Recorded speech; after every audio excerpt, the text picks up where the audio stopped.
Focus on a memorable event or moment in your life. The personal narrative should focus on a specific event or moment that was memorable or made a big impression on you. It does not need to major moment as long as it feels memorable and important to you. The event could have seemed minor at the time but ended up being life-changing for you. For example, you may write about your struggles with body image in high school and how you overcame them in adulthood. Or you may write about your disastrous 15th birthday party and how it affected your relationship with your mother. Expand on an important conflict in your life. Personal conflict can be great fodder for a personal narrative. Think about any strained relationships in your life or any moments of major conflict that you have experienced. Explore the conflict in detail in the narrative.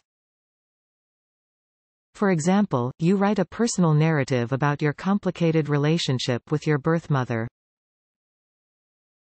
Or you may write about a conflict you have with a sport you play or a club you are a part of.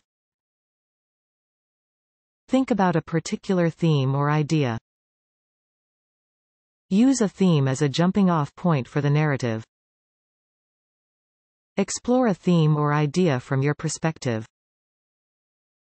Consider how the theme applies to your life and your experiences thus far. Themes like poverty, isolation, sacrifice, and talent are all good options for a personal narrative. For example, you may explore a theme like poverty by writing about your family's struggle with money and finances. You may write about having to defer college applications to work at your parents' business to make ends meet for your family. Read examples of personal narrative. Learn from good examples of the genre online and in print. Search for the top personal narratives online to see what a successful narrative looks like. Read and learn from these examples. You may read The Boys of My Youth by Joanne Beard. Slouching Towards Bethlehem by Joan Didion. Me Talk Pretty One Day by David Sedaris. The Live section of the New York Times.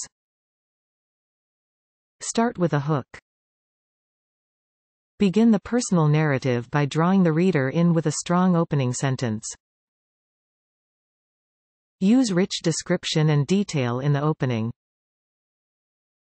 Start in action so the reader is grabbed right away and keeps reading. For example, the first line in the personal narrative by Tony Gervino is attention-grabbing. I was 6 when my brother John leaned across the kitchen table and casually whispered that he had killed Santa Claus. Set the scene with action. Ground the reader in the story by providing information on the main characters and the central conflict or theme. Tell the reader where the narrative is taking place and when it is taking place. Explain whether the story is about you and your relationship with someone else in your life. For example, in Tony Gervino's essay, he sets the scene by providing setting, character, and narrative voice. It was July 1973, we were living in Scarsdale, NY, and he was 4 years older than I was, although that seemed like decades. Move chronologically through the events. Do not jump to different moments in time or move from a past event to a present event and then back again in the same paragraph. Go chronologically from event to event or moment to moment. This will make it easier for the reader to follow along with the narrative. For example, you may start with an event in childhood with your older sister and then move forward in time to the present day, focusing on you and your older sister as adults. Use sensory detail and description. Focus on how things smelled, sounded, tasted, felt, and looked in the scene. Paint a vivid picture for the reader so they feel immersed in the narrative. Try to describe moments in the narrative based on the speaker's perspective. For example, you may describe the feeling of your mother's famous lemon cake as rich and zesty, with a special ingredient that to this day, I cannot identify. Finish with a moral or takeaway. Most personal narratives end with a reflection or analysis of the events. You may come up with a moral that you share with the reader based on your own experiences. Or you may leave the reader with a takeaway thought that illustrates what you learned from your experiences. For example, you may end a personal narrative about your complicated relationship with your troubled sister by ending on a recent memory where you both enjoyed each other's company. You may leave the reader with a lesson you have learned about loving someone, even with all their messiness and baggage. Read the narrative out loud. Once you have finished a draft of the personal narrative, read it aloud to yourself. Listen to how the narrative sounds out loud. Notice if there are any awkward moments or unclear sentences. Circle or underline them so you can revise them later. You can also try reading the narrative out loud to someone else so they can hear how it sounds.